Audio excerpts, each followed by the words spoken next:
It is a real pleasure, even under strange circumstances, to get to pause and spend some time tonight thinking through some notes I've been scribbling and things I've been thinking about for a bit. That is to say, I'm not going to be presenting to you a fully formed academic article ready for peer-reviewed publication, but something rather more like a first draft of thoughts. I hope it's a little better organized than that. But my task here is to set a scene, or part of the scene, of where we are as a culture with respect to how we think about action and what we're doing. To pause the YouTube video of our life and describe what's in the frame. In important places, I might be badly wrong, and that's the nature of drafts. But I think there's something in all this that can help us get clarity about what's going on in our society. And so with that sort of throat clearing out of the way, onward. The year 2020 has now entered its 9th month. We're 2/3 done in the home stretch of a year that may be historically momentous or maybe just deeply unpleasant. I'm still not sure. The litany you all probably are very familiar with. Impeachment proceedings, trade war with China, a new virus causing a global pandemic, massive unemployment, increases in domestic violence, skyrocketing drug use and overdoses, suicides, wildfires, hurricanes, police killings, protests, riots, mass controversies, and even today, some guy flying a jetpack at LAX. And on top of all of that, we've got a presidential election still to go. I think I need a drink just saying that. If I can be personal for one more moment, it is during this insane year that my second child was born and my first one started school. And so as things fall apart, my thoughts keep coming back to the world we will hand over to my boys and what we can do about the state of things. It is by now almost cliche to invoke W.B. Yeats' poem, The Second Coming, written in the aftermath of the 1918 flu pandemic, the previous major global pandemic. But every week, with each new turn and development, I'm struck anew by one or other of its lines. And so that it's fresh, I'll read it. It's very short. Turning and turning in the widening gyre, the falcon cannot hear the falconer. Things fall apart. The center cannot hold. Mere anarchy is loosed upon the world. The blood-dimmed tide is loosed, and everywhere the ceremony of innocence is drowned. The best lack all conviction, while the worst are full of passionate intensity. Surely some revelation is at hand. Surely the second coming is at hand. The second coming. Hardly are those words out when a vast image out of Spiritus Mundi troubles my sight. Somewhere in sands of the desert, a shape with lion body and the head of a man, a gaze blank and pitiless as the sun, is moving its slow thighs, while all about it reel shadows of the indignant desert birds. The darkness drops again, but now I know that 20 centuries of stony sleep were vexed to nightmare by a rocking cradle, and what rough beast, its hour come round at last, slouches toward Bethlehem to be born.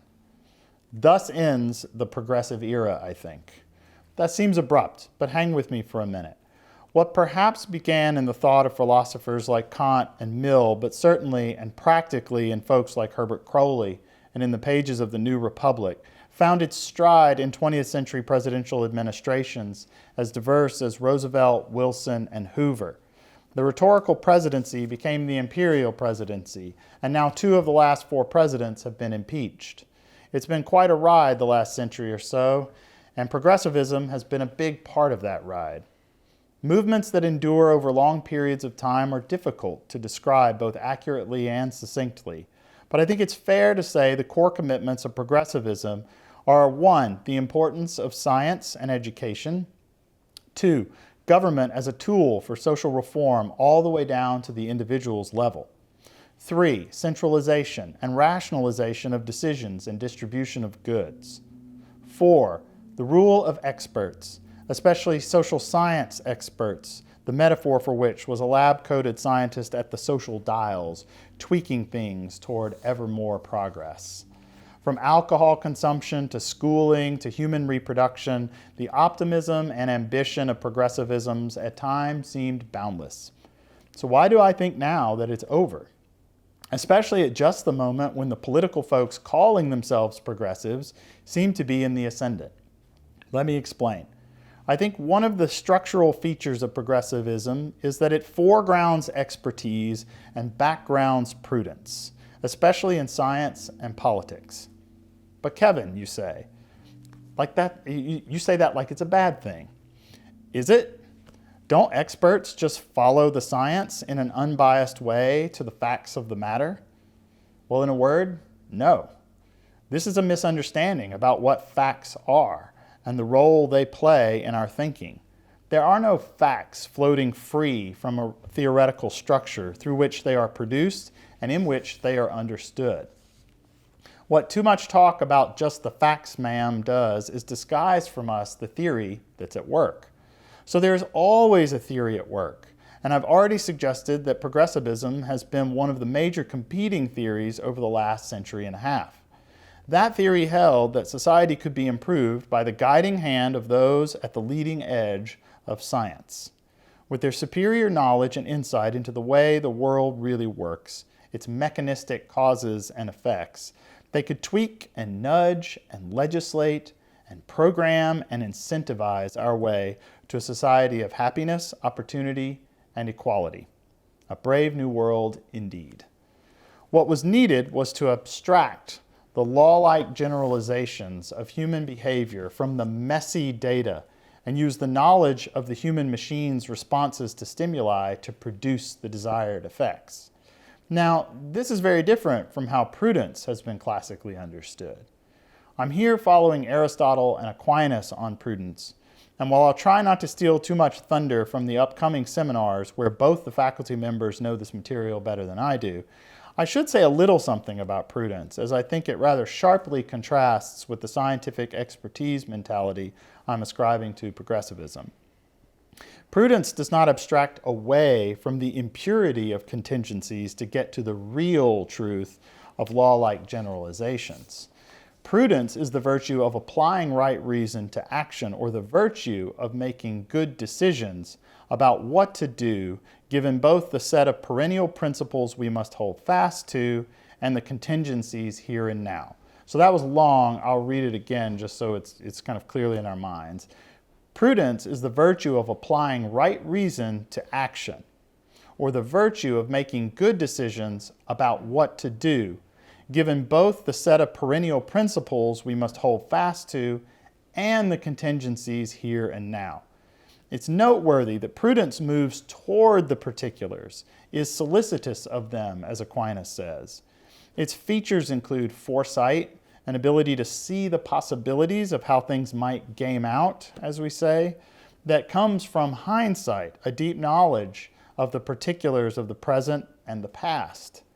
In fact, it might be described as the three-step process of taking counsel, or taking account of all the relevant principles and particulars, making a judgment about what is to be done, both the end to be served and the best means to achieve it, and then moving to action to put into effect the means that have been chosen.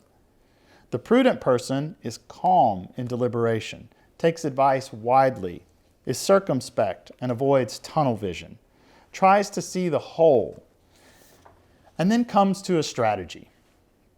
Deficiencies of prudence, because sometimes we know things by their absence, include carelessness, a failure to take account of the circumstances one should have taken account of, and also scrupulosity, in which the means to the end are confused for the end itself, and so people end up jeopardizing the very end they're trying to serve or get to by holding on too slavishly to this or that way of achieving that end.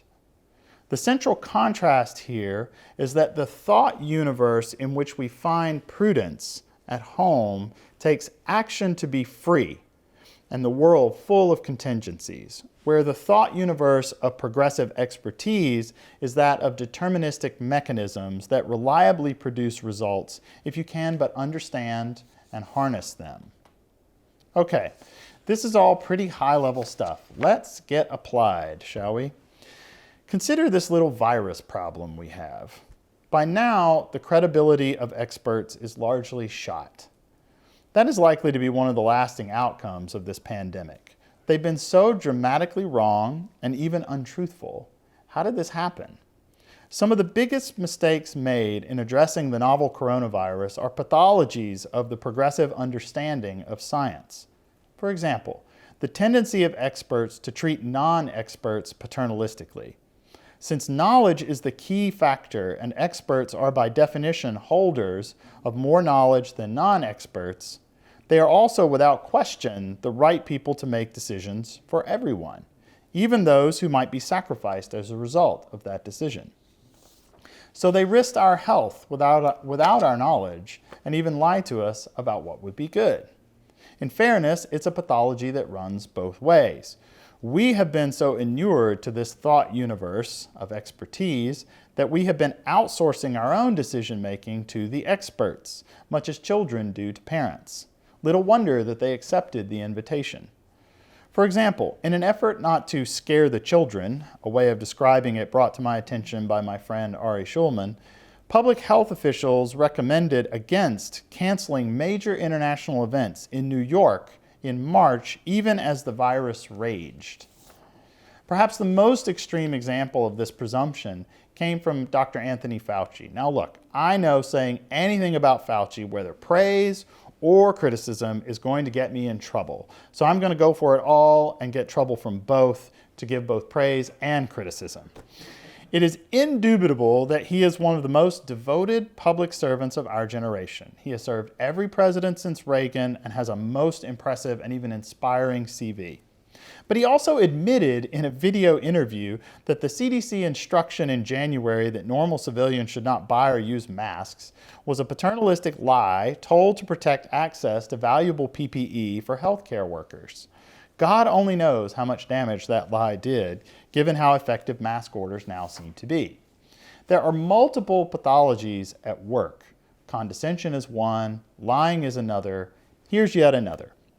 The progressive abstraction away from particulars creates a divergence of end with respect to me and the expert. So when I go to my doctor, her end and my end are congruent, and we converse until we agree on the means to pursue that end, often involving my coming to understand those means and choose them as my own. At a high level of analysis in the realm of public health experts, Dr. Fauci had a societal end in view, and instead of working like a primary care physician to convey knowledge and inform a choice that remained someone else's choice to make, public health officials announced the choices they had made for us. Now sure, you could say it was necessary to make some of those choices, and at some level it probably was, but it was not necessary to condescend and treat us like children. And doing that opened the door to more moral and professional errors, such as lying about the masks. And furthermore, and this is the real core flaw in the expertise model, Fauci only had one slice of the picture in view, the infectious diseases regarding which he is an expert. We see this kind of blinkered thinking all the time. I know genius-level scientists who eat their steaks well done. What can I tell you, except excellence isn't always transitive? A further pathology entailed by the progressive view is excessive certainty. The progressive trust of experts and scientization of management leads them too often to hold tightly to what they should hold loosely. And paired with the paternalistic desire to seem authoritative and calm and in control, has them assert with a great deal of confidence that which later turns out to be false. That's absolutely acid on credibility, of course, and we saw it on vivid display during this pandemic. A lot of the mistakes from the spring, the whipsawing pronouncements that had us Cloroxing our vegetables and leaving Amazon packages outside for 3 days, so great was the fear of surface contact transmission, were born of excess rhetorical certainty. In other words, their rhetoric was a lot more certain than the science was. How many times did political leaders step to the side, both literally and symbolically, as scientists stepped to the mic to pronounce how things were going to be? This was much worse at the federal level than down at the cities and states, and it's worth noting on that score that people's distrust of authorities seems to be greater for the federal government right now than for their own local cities and states. Scientific expertise has lost a great deal of standing because as a substitute for prudence in a crisis, it failed. The law-like generalizations were not forthcoming. As Alistair McIntyre argues, they never are or will be. The rhetorical certainty was a house built on sand, so we had a vivid display of the falcon of science, not hearing the expert falconer and missing the target. Now, none of this is to deny a proper place for subject matter experts in decision-making, but in the thought universe of prudence, their place is counsel. The person who should make the decision for the community as a whole is the person who has responsibility for the whole community, with attention to the panoply of factors that need to be considered in making complex decisions. Decisions in this pandemic are at once a matter of science and health, yes, but also economics, education, law enforcement, and social welfare. For that, you need politicians. That sounds funny to say, right? People aren't accustomed to thinking they need politicians these days. Maybe I should say statesmen. That sounds more august. So here's my brief for politicians for whom I have a soft spot, admittedly. They are not nearly as cynical as we often suspect, though they often have outsized estimates of their own abilities. But they have been subject to the same appeals of progressivism's better living through science and centralized, rationalized, bureaucratized management of national life. They lack the conviction of the virtues. So we substitute the manager for the statesman, and what is sometimes described as the administrative state, or when especially recalcitrant, the deep state, is the result. These bureaucracies, quite understandably, take on the personality, ends, and ways of their permanent staff rather than the ostensible decision makers at the top, the guys who get elected. When we combine that tendency, perhaps first and most definitively pointed out by Weber, with a cultural respect for science and institutions, it is easy to see how elected leaders have been tempted to outsource decision-making to the experts. They get dazzled by the data and the shiny charts and forget that the numbers are only part of the picture. But now, as if rather suddenly, but not really suddenly, we find ourselves standing in a very different place. Our people don't respect or participate in institutions anymore. We don't believe we can win a war on poverty waged through social welfare programs. We no longer believe that if we just tweak the right policies here and there, turn that social dial over there from 6 to 7, that will create progress. If anything, our experience in the last half century shows that we can unwittingly make things worse. We have lost confidence that we can, through the ordinary bureaucratic political processes, end racism and the legacy of slavery. So we take to the streets with passionate intensity. With institutional respect at an all-time low tide, there is a perceptible sense, though perhaps halting and uneven, that rule by experts is now not only no longer preferable, it's not even legitimate. Do even the woolliest defenders of the administrative state, the Cass Sunsteins of the world, believe in a science of politics akin to chemistry, with its law-like rules describing inexorable outcomes of determined processes? I doubt it. But they used to. There was a time.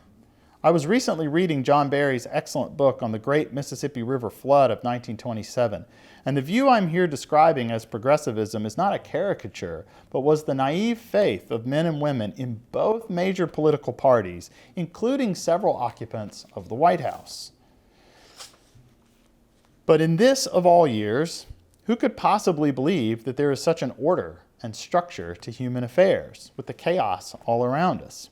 Now, part of me would love nothing more than to offer 3 cheers for our moment's dethroning of feckless experts and just keep dunking on them for a while. They do, in some profound sense, deserve to be dethroned, but their loss of authority is actually, in some important ways, quite costly.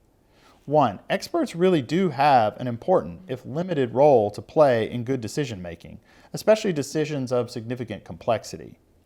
And two, that which is stepping into the void created by the loss of confidence in scientific expertise isn't always great. Wild conspiracy theories like QAnon, fictions such as fad diets, Russian bots on Twitter, Chinese malware disguised as social media on our phones, charismatic personalities, social media influencers, and various schemers step up, and we see their success all around us. I think of the various multi-level marketing schemes I've seen rise and fall in my Facebook feed, or maybe Elizabeth Holmes of Theranos.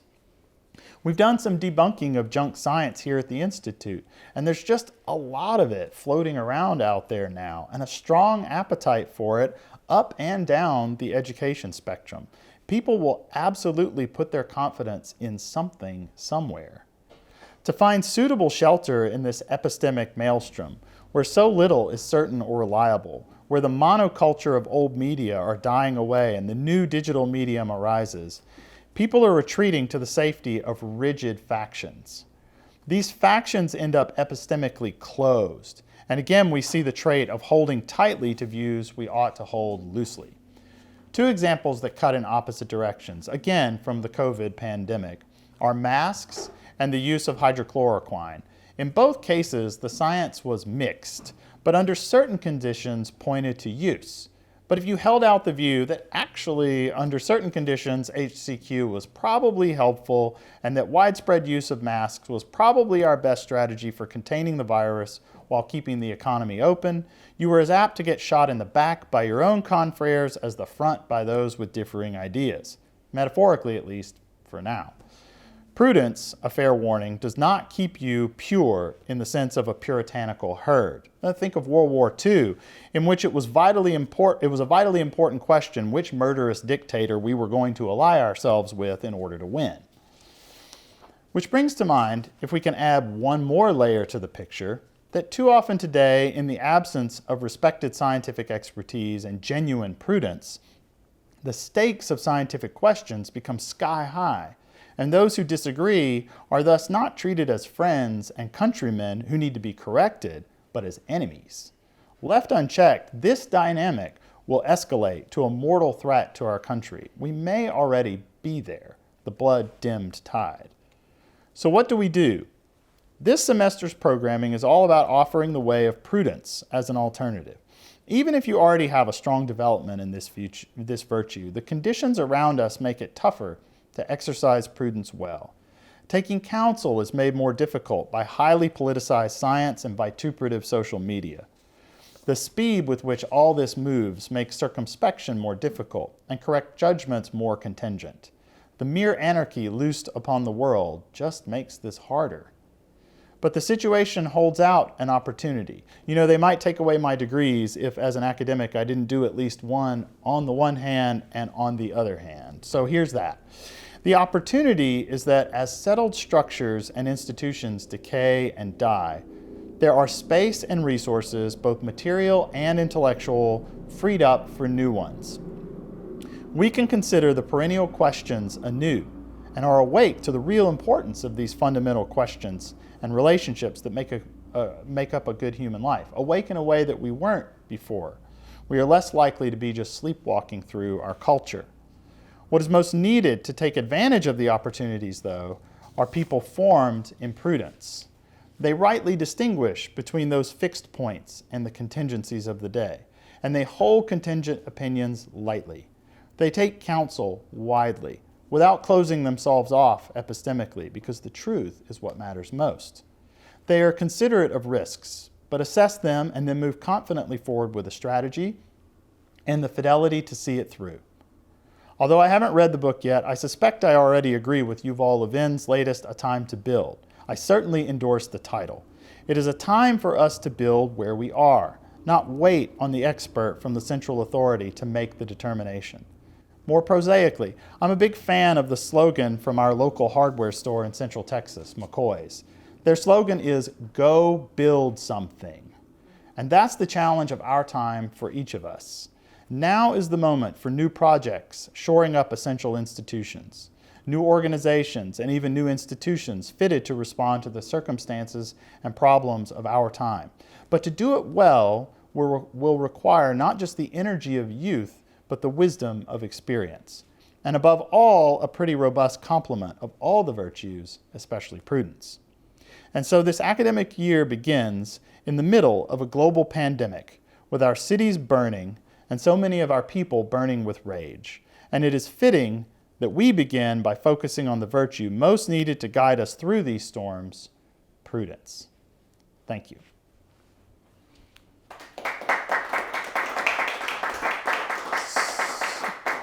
So I deliberately kept that sort of short so that we could have an extended Q&A, because Q&A is a little bit clunky with both some people live and some people on Zoom. So we'll do our best to manage that. And if they have things on the comments, they can put into the chat box. Yes, if you have a question from out there, go ahead and put it in the chat box. There's someone with a laptop monitoring it who will read your question. As I'm the only one with a mic, I will do my best to remember to repeat the question so everyone on Zoom can hear it. So who is first?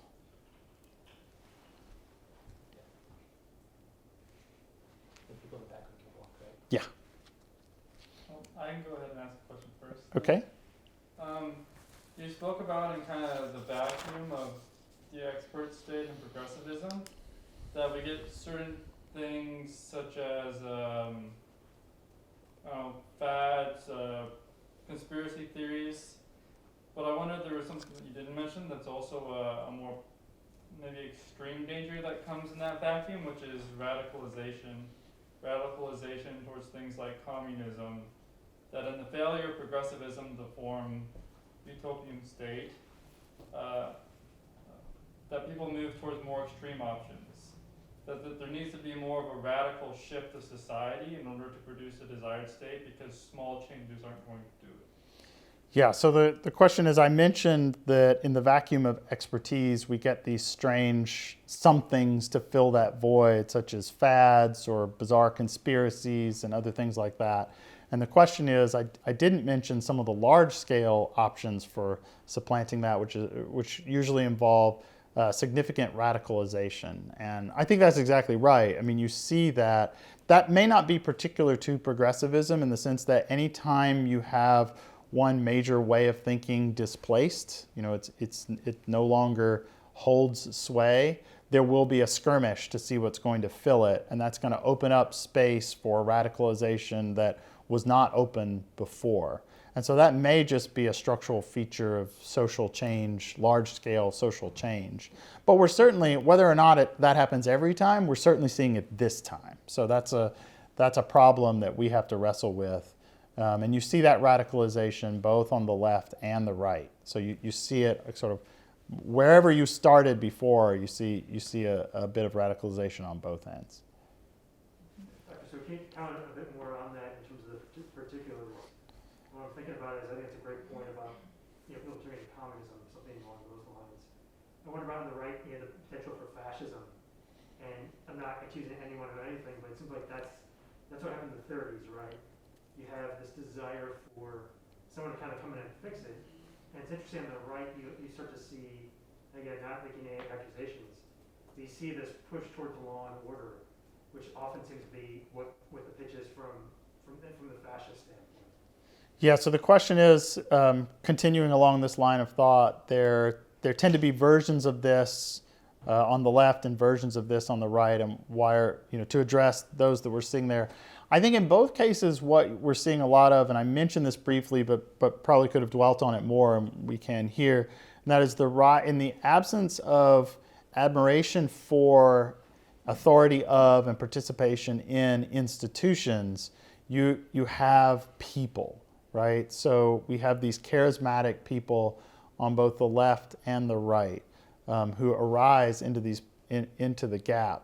And so the question also mentioned, we saw similar sorts of things in the previous century, in the 30s, where obviously there in the 30s we had a global depression, and so institutions there were failing, the banks had failed, things like that, and into that stepped very charismatic people. In the United States, we had a very benevolent, charismatic figure step in the form of FDR, but of course it wasn't so benevolent in other countries, right? It was considerably more radical. in other countries. It is, I think, really helpful, and a couple of us were just talking about this before the event tonight. It is really helpful to go back and read, particularly right now, to read the history of some of these previous periods of momentous change, or big events. So helpful to read, given all that we're going through right now, about the 1918 flu pandemic. Helpful to read about the 20s and 30s in Europe and what was going on there. So I think that's a point well made. What is the role of civic leadership in exercising prudence in political matters? Yeah, so I think, so the question was, what is the role of civic, what is it, Nick? Civic leadership? Civic friendship. Civic friendship. That's a great question. So what is the role of civic friendship in exercising prudence? Is that right? Prudence in political matters. Yeah, prudence in political matters. I think civic friendship is a core element of what we're talking about here, because it's too easy when people disagree to come to view them in a hostile way. I think we should all go and make friends with people who have very different political views from us, so that we see that, oh yeah, I have this in common with them and that in common with them.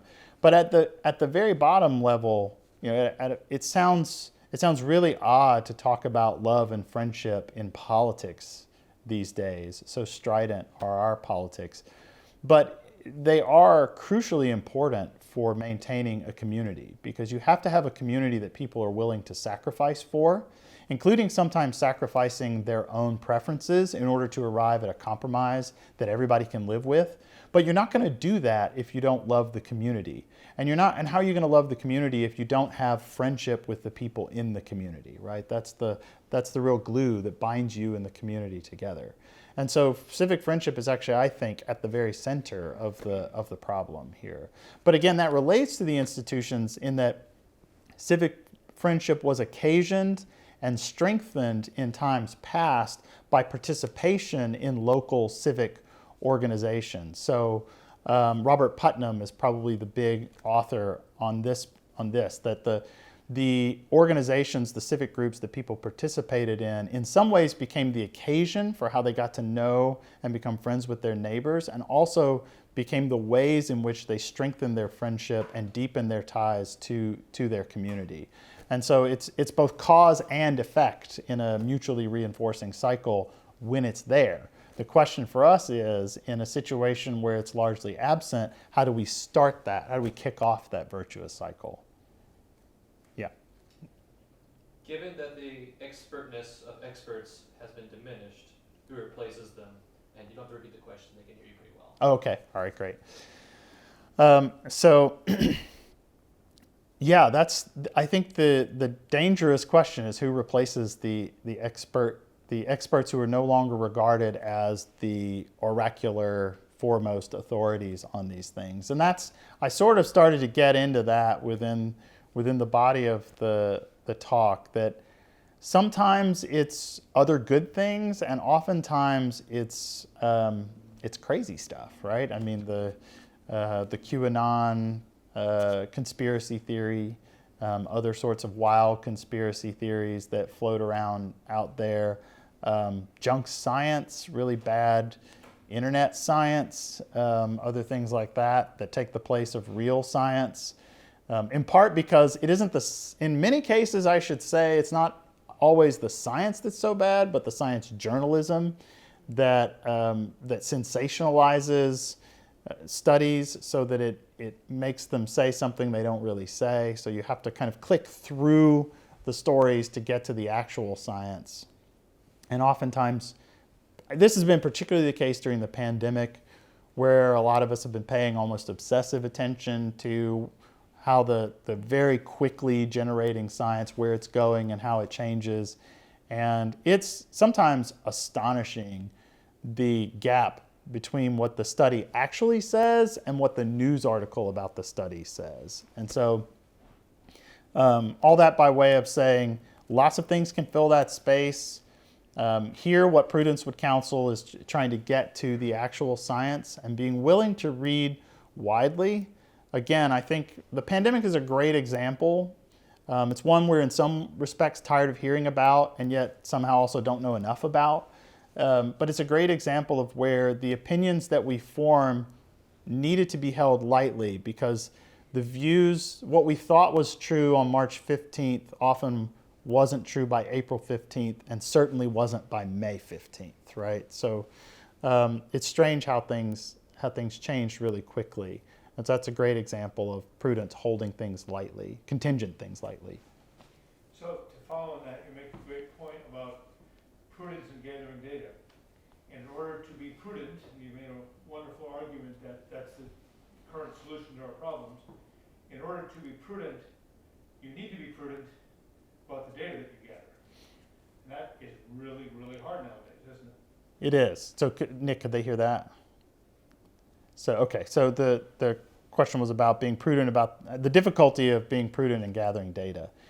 And I think that is especially the case because, I'm not saying the older system was better, but the previous media architecture we've come out of had just a few choke points and clearinghouses, for better and for worse. What we have now is sort of wild, wild west, right? Where it's everything's available to everyone anywhere. But that has a kind of flattening effect in that unless you really know which sources, unless you really understand the science, understand how science is done, or know sources that you can trust, it can be difficult to tell the difference between a Lancet article and a pay-to-play article on spec, right? So this is where I think the advice of experts really comes into play, right? Because this is where people who really understand the science, who do the science, who are steeped in that practice. It's science in this case, could be business, right? If you want good management articles, you turn to someone who's either an expert manager, a professor of management, someone who really knows the practice well, who's steeped in its norms and can help discern this is a good source of data, that is not, kind of question. But it is singularly difficult. It also suggests that we are not apt to do these things alone, that this is a kind of community project, because it's unlikely that I am the right guy both to make the decision. Often that's a person in charge, like a governor or a president. And it's unlikely that person is also the right person to help filter all the counsel that's needed for the good decision. So, but even down at our own household levels, I think it suggests the desirability, the preferability of community for these sorts of decision making and virtues. Thank you so much, Kevin, for the reflections. I will try to make this coherent. The question I've been pondering that you elaborated on in your talk is, to what end? I mean, sure, we can talk about prudence. We can lay out all the lists of the virtues. We can talk about Aristotle and go through the entire history of the Western tradition. But when we live in a nation that, whatever you think of Ben Shapiro, conspiracy theorist or hilarious, pundit, he points in his recent book to the fragmentation, how to kill America in 3 easy steps. You don't have any longer a shared history, a shared culture, or shared values. So what becomes of the nation state? We can talk theoretically, I'm trying not to be so snarky, but we can talk theoretically about the polis and the contract between the individual, and yes, let's all be friends.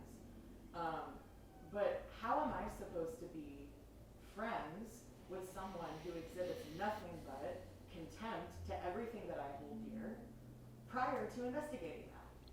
So when I see friends, and I'll wrap up, who write me off as a nut job because I dare to question emerging movements that have no coherent system, that have no idea of where we come from, it points to the question that Alistair McIntyre lays out in After Virtue, Nietzsche or Aristotle. Mm-hmm. Is that even possible to go back to that? And what is uniting us as a nation now when we don't have any moral discourse possible? Yeah, so I think that's a not unjustifiable but grim view, right? So I think probably we have more opportunity for friendship than we have. There's more sort of there's more supply than, or more demand than there is supply when it comes to friendship. I think the internet makes this worse, right? It makes so many things better. I mean, especially during COVID time, we all had our supplies because of Amazon and Walmart and HEB and things we ordered online. It makes it possible. There are many great things about the internet, but one of the bad things is the tone that social media tend to adopt and the way that it affects the way human beings interact. What to do about sort of base level agreement or disagreement, right? So intransigent, wide scale disagreement. Well, the short version is somebody's got to win. And the preference is to win through peaceful means, right? Persuasion where possible, and winning at the ballot box when persuasion isn't possible, so that you win. But that's the basis of it. Is that you're right. I mean, when you have fundamental disagreements, there's no sort of Pollyanna papering over that. Somebody's got to win, which is not a justification for violence, of course. It just means you got to win. Sam. So, something that I think COVID has made apparent is a nationwide and bipartisan distrust of authority figures and experts in higher institutions, to a point that not only hinders their credibility, but also hinders any action that they take and the receptivity of that among the public. And so, is there even any way, or I guess what I'm rather asking is, should we even try to reconcile our trust of these these authoritative institutions? Is there another way to get our information intelligently, or are we just in status quo now where we don't trust our source of information?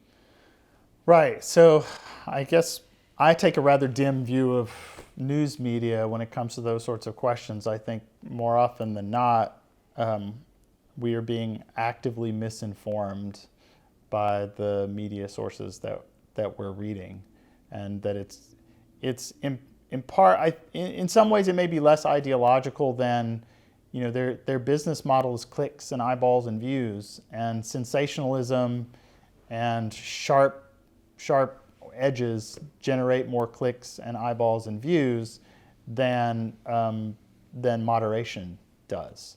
So it may not be more complicated than that, but even if it is just that, it's making things worse, not better. So I think a whole lot of it also is the old media they're desperate for those clicks and views, in part because they're trying to hang on to what is clearly being lost quickly, which is the sway. They once, there was a time 50 years ago when the entire country virtually watched the same news program for 30 minutes every night. Walter Cronkite told you what happened that day. And that is just unthinkable now. Again, both for better and for worse. Because that's an awful lot of power for one man to have. And it's hard for me to think of any media personality whom I would want to vest with that power. So I don't think it's about trying to rehab the old institutions, but trying to thresh down the new one so that we get rid of some of the chaff, especially the antagonistic, the stuff that's an attack, that's actually an attack on our country by other countries, right? So social media is a psyops field these days, and these are military and intelligence actions going on. And they're gaming algorithms on social media to do this. And so actually just being aware of that is the first step, so that you can take a step back. I know that once I became regularly aware that the Facebook algorithm, for example, is geared to put things in my feed that I will interact with. right? And often that means things that I find slightly irritating, but not so irritating that I would mute, that I would unfollow the person or defriend them, but just irritating enough that you're going to interject, right? That's like their sweet spot. That's what they're going for. But once you're regularly aware that that's what they're trying to do to you, then you can kind of at least take a half step back and think about, is it really important for me to, is someone being wrong on the internet really that important to address in this case? So I think that's one thing we can do. Yeah, you want to follow up? Real quick. So if this is the case and there's at the very least a pointed attempt, or there's a narrative behind a lot of the information that we've received now, do you have any advice for methods or resources that one can prudentially kind of pursue to gain truth and information from, whether that be political or just social? Yeah, so methods for getting to something trustworthy. It's not easy, but I would say as often as possible, go through the medium to get down to the bottom. So that's easier when we're talking about studies, because you can just use the article. I don't even often read the article. I just look for the hot link to the actual study and go directly there. Now, when they're reporting on an event that they were ostensibly at, that's harder, right? So then I guess you have to try to triangulate by getting multiple perspectives and seeing where are the convergences, where are the alternative video. The other big thing to do is simply wait. So we've seen this a number of times this year where the sensationalizing media ran with a narrative straight out of the gate on a story, and 72 hours later, not more than, that narrative is totally debunked, right? There's nothing left of it, except that most people having believed what they saw first still think that other thing is true. So it's kind of set.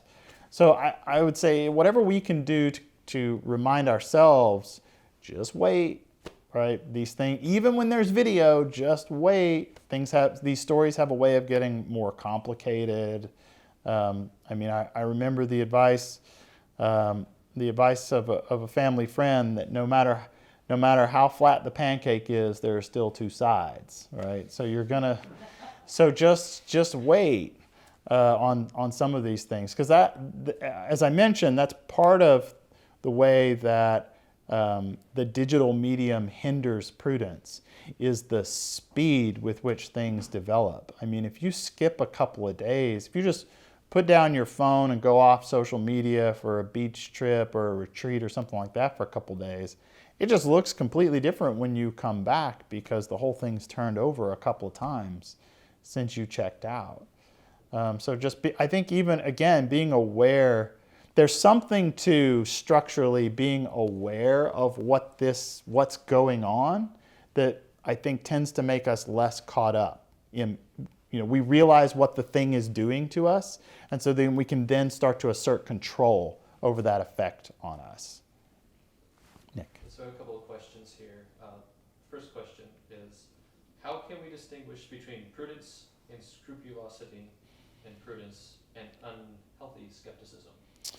Yeah, that's a good question. So that, there will be maybe some helpful and satisfying answers and some ultimately unsatisfying answers, because a whole lot of it is being inculcated enough in the virtue to have been a practitioner of it and be able to discern the difference. So discernment is how you do that. But I do think there are some things along the way. So scrupulosity, particularly if it's a failure to keep the right order, at least as I understand it, it's a failure to keep the right order between the end served and the means to achieve that. And so there becomes an unhealthy attachment to and a rigidity around this or that particular set of means to achieve that. So I think being on the lookout for, what am I really trying, what's the end, as someone asked earlier, right? Being aware of what is the goal that I'm trying to achieve through this action, through this particular set of circumstances, or this particular method. So that's one. And then the other one, so that was scrupulosity, and the other was? Between prudence and unhealthy skepticism. Prudence and unhealthy skepticism. Yeah, so it's always fine to ask why. I think unhealthy skepticism is failing to realize that you can always feel doubtful about something, whatever that something is, because doubt is a kind of feeling. And so it's trying to achieve a congruence, doubting the things you should doubt while not doubting the things you shouldn't, right? The things you know are true. So if you find yourself doubting things that you know are true, that's a good sign that there's like some unhealthy skepticism going on, or doubting things that it's impossible for them to be otherwise. So there was a really obnoxious exchange on Twitter within the last couple of weeks among people who were challenging the notion that 2 + 2 = 4 and arguing that 2 + 2 could equal other things. That seems to me unhelpful. And then another question, to frame it, this is Dr. Stoner. Mm-hmm. So this is a little bit long as a lead-in. And then, Okay. All right, so I'm reading verbatim. Perhaps you're planning to address the other virtues in other sessions, but I'm interested in the question of justice in regard to the pandemic. Young people whom the virus threatens little more than a cold does are being asked to sacrifice their education, either delay it, accept an inferior version of it at the same price, or in the case of children, simply forego it because of the risk they are thought to pose to older, more vulnerable populations. Is that just? And where, by the way, is courage, which one might expect in teachers who are often refusing to teach in person, even those who are not particularly at risk? After all, they are being fed and supplied by people who are working in spite of the risks. Where's the justice in that? You almost have Dr. Stoner's cadence down, so that was good. Thank you for that.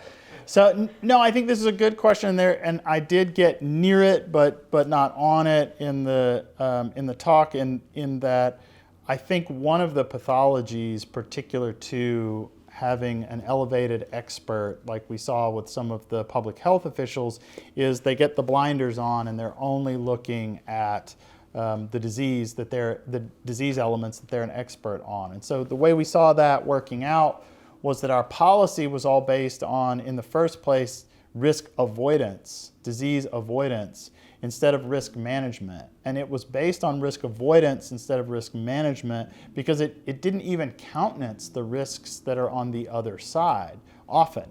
I mean, often in these descriptions of whether or not schools should be open, there was no account taken for the profound learning gap and the inequality of that learning gap, that the burden of not being in school falls very heavily on those least well off. There was no accounting for that. There was no accounting for the fact that we see abuse and domestic violence cases going up under these circumstances, and that these have to be weighed.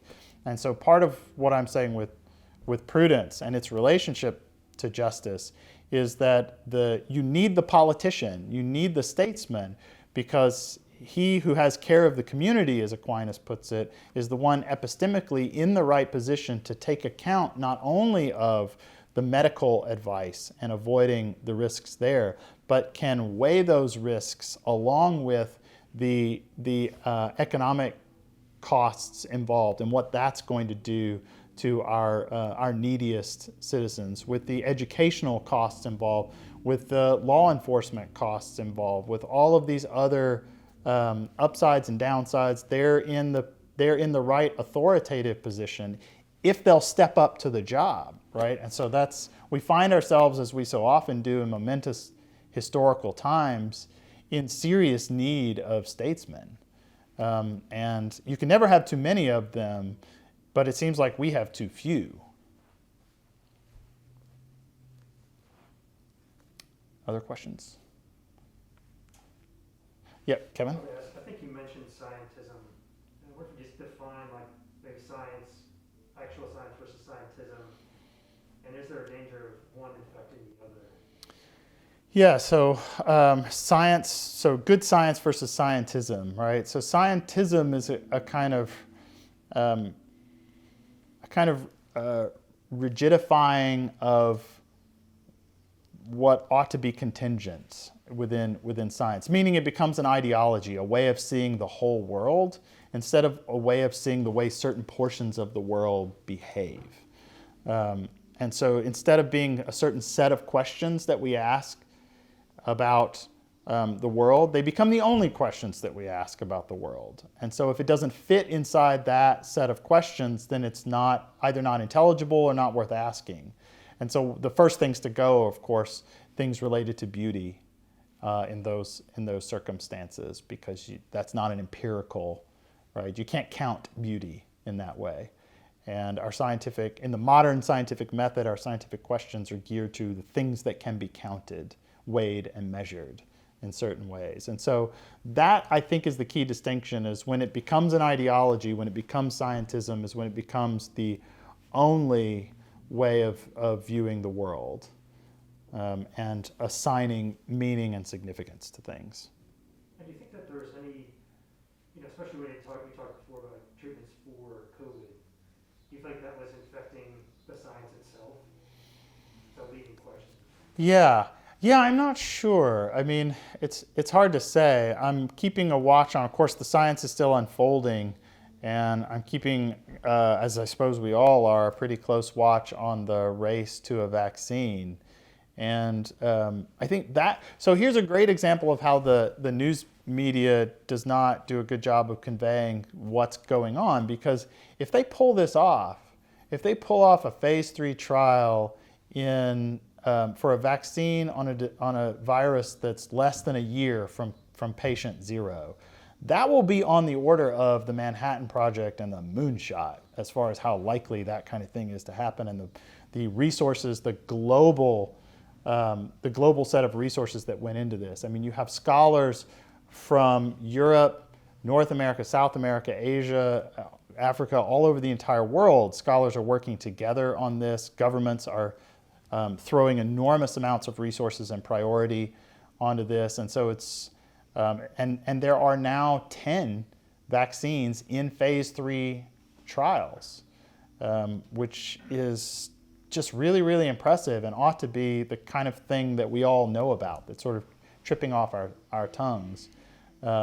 So if anything, we're seeing you would expect a scientific person would want to celebrate that, and I would join them in that celebration. But for reasons that I'm not entirely sure of, we don't see the kind of attention on this project. Operation Warp Speed, it's called. Maybe it's because they gave it a cheesy name, right? Branding matters. But yeah, it's not receiving the attention it deserves, and it's going to be awfully impressive if and when they pull this thing off.